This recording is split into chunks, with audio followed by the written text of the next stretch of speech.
Hello, Neil from Diagonal Move here with another Too Impatient to Wait, Not Quite Unboxing component overview video. This is a type of video which seems to come along in threes, don't get one for ages, and then three turn up in quick succession. But this time we have Across the Bug River, which is featured on the channel because I've had a few comments that I should check it out, having done a series of videos on the predecessor game in this series, called a game called Crossing the Line, and this is now the second in that particular series. A series which I don't actually know the name of, if it even has one, but we have here Across the Bug River, Volodymyr-Volynskyi, 1941, early days of Operation Barbarossa, in which the Germans pushed through the Soviet-controlled parts of Poland on and into Russia itself, or the Soviet-controlled territories themselves.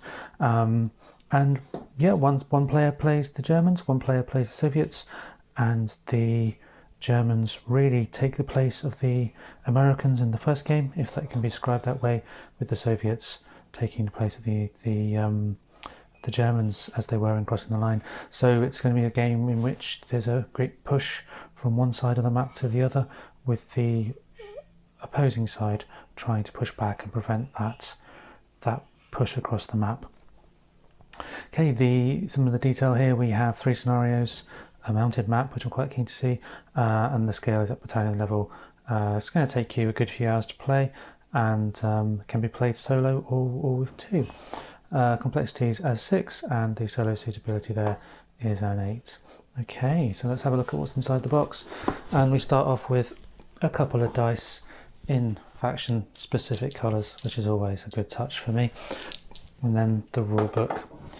Anyone who's seen my previous videos on Crossing the Line will probably be familiar with the style of rule book that Vucasim simulations seem to produce, and here we have the same kind of nice clear text, complete with plenty of illustrations. It does seem to be somewhat smaller, shall we say, the text than the previous game. More seems to be crammed into fewer pages, but it looks like important differences between this game and the others are highlighted in blue, as far as I can tell. I haven't had a quick look, but we have the same kind of layout with the victory hexes, the different types of combat units, the various markers and infantry types, sequence of play, plenty of examples for your standard procedures like zone of control, formations, formation reactions, command ranges, and so on. This does seem to be something of an iterative game in the series rather than a complete refresh, which is fine. We'll get to see the various changes as I play through at a point in the future. Looks like one of the obvious changes there is boat movement, presumably to cross the river of the title. And again, very similar terminology and layout to the previous game. And the previous game's rulebook was pretty clear, pretty well laid out, and so on. And this looks to be very similar, although we do have some special rules particular to this game. And we have 3 scenarios.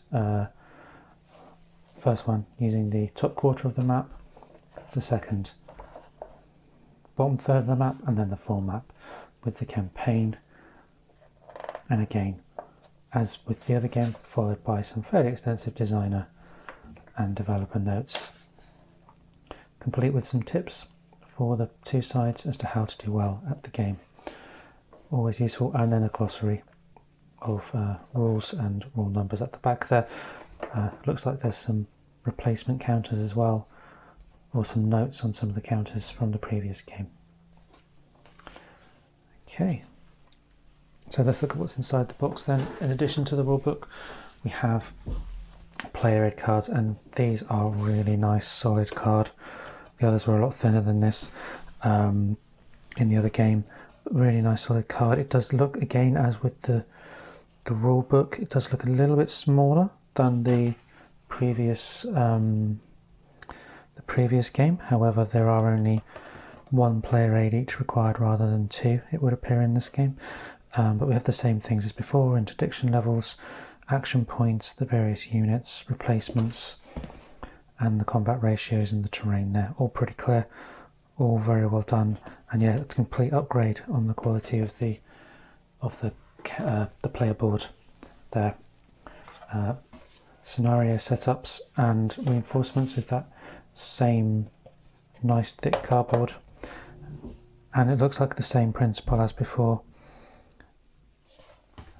Units come on and come off at certain times, or perhaps not come off in this game, but we certainly do have the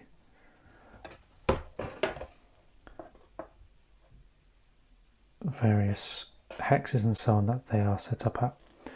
Very, very nice stuff. Another player aid here. No, not player aid, but this is a track sheet for solitaire play.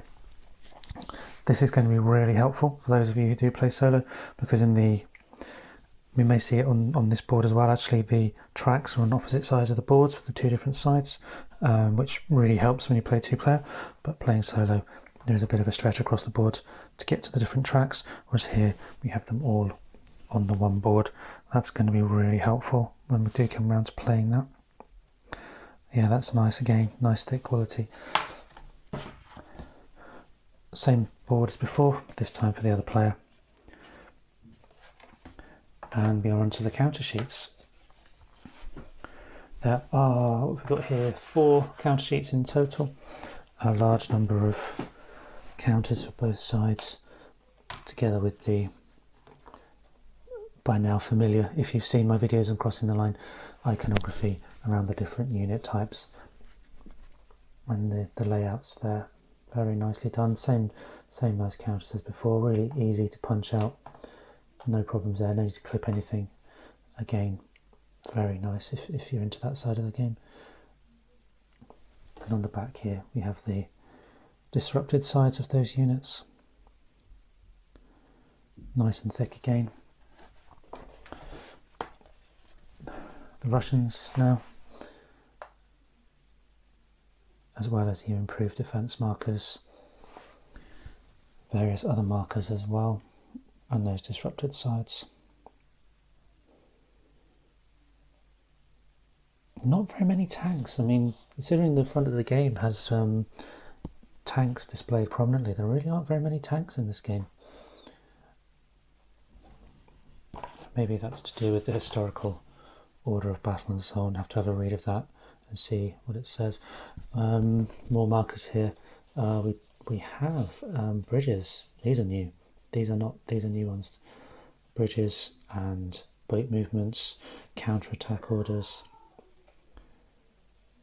Very good. More assigned units as infantry and so on can be assigned to armoured if it's anything like the other game. Those are the backs of those counters there. Isolated and out of command tokens as well. Some more counters here, the strength markers, as well as the combat ratio markers for it, including, it seems, some spare counters. There were a couple of errata in crossing the line. We have spare counters in here for that game.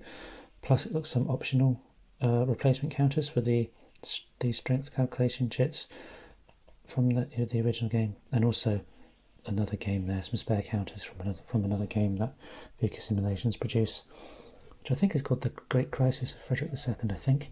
I keep hearing good things about that one as well, but I've not actually played that.